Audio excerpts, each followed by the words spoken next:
For 20 days, a hunger strike captured national attention. Students across India have been protesting massive paper leaks, demanding the resignation of the education minister over a corrupted testing system. There is growing public pressure calling for a complete overhaul of the current political leadership. But focusing entirely on replacing a single minister misses the actual mechanics of the crisis. Take a look at this chart contrasting India's medical workforce against its actual needs. We currently have 1.39 million active, officially trained doctors, but to reach the standard of a developed nation, we need 4.2 million. That is a massive deficit. Yet we are deliberately keeping qualified students out.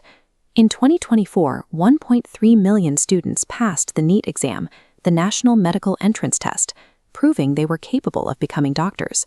But waiting for them on the other side were only 1.18 lakh medical seats. Locking out over 1 million qualified candidates during a national health crisis fuels a 4,000 crore business model designed to exploit student desperation. Legally, there are two main ways to enter an Indian medical college. You secure a top rank and earn a government seat with low fees, or you get an average score and pay a high premium for a standard private seat. But there is a third, off-the-books entry point. Here, nobody asks for your exam rank. They hand you a rate card, and seats are sold directly to desperate students for 1 to 4 crore rupees. In the multi-round system, empty seats trickle down, but brokers pay top-ranking students to block a seat through every round. At the end, the topper drops out. The vacant seat reverts to the college's direct control, where management auctions it off. This tactic completely subverts the meritocracy of the exam. Colleges are manufacturing multi-million-dollar assets in plain sight by artificially starving the supply of seats. Then there is the manipulation of equity quotas.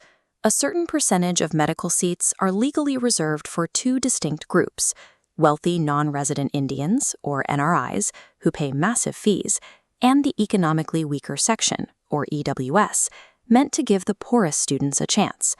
Brokers work directly with college management to hijack both. They forge immigration paperwork and fake Dubai sponsorships, allowing local residents who have never left their home state to buy their way into the NRI quota. The reverse happens at the bottom. Millionaire families secure fake income certificates, allowing them to steal the EWS seats strictly designated for students who can barely afford textbooks. This is happening at an industrial scale. Across the country, an estimated 18,000 medical seats are filled using these forged documents. The system was designed so the wealthy could cross-subsidize the poorest applicants. Instead, it has been inverted entirely, stripping opportunities from the marginalized to generate maximum profits. You might wonder where the government oversight is. Every medical college operates under the authority of the National Medical Commission, or NMC, which acts as the supreme watchdog for educational quality. The NMC relies on surprise inspections. They are supposed to arrive unannounced to verify that a college actually possesses the required professors, hospital infrastructure, and patients to train real doctors. But federal investigations by the CBI revealed that the surprise itself was for sale. Health ministry insiders and middlemen were routinely leaking the exact dates of the inspections and the identities of the inspectors directly to college management. Once tipped off, the colleges initiated a theatrical cover-up.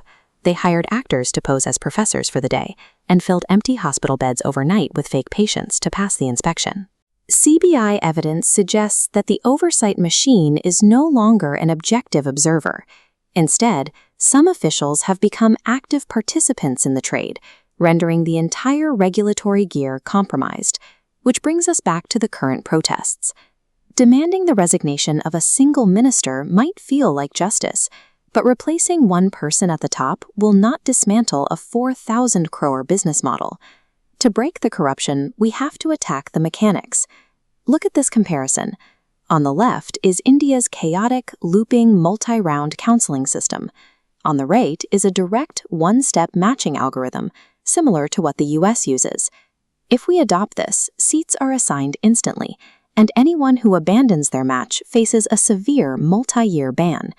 The rent-a-topper loophole closes overnight. Next, we automate the quota verification. By tying applications directly to independent income tax and immigration APIs, we completely remove the human clerks who approve fake certificates for bribes. Finally, we need a fiercely independent regulator. This body must be completely divorced from the ruling political party and paid exceptionally well, erasing the financial temptation to look the other way. A bad system will beat a good person every single time. We must stop hoping for an ethical hero to take the wheel, and instead demand a machine so meticulously engineered that it simply cannot be exploited.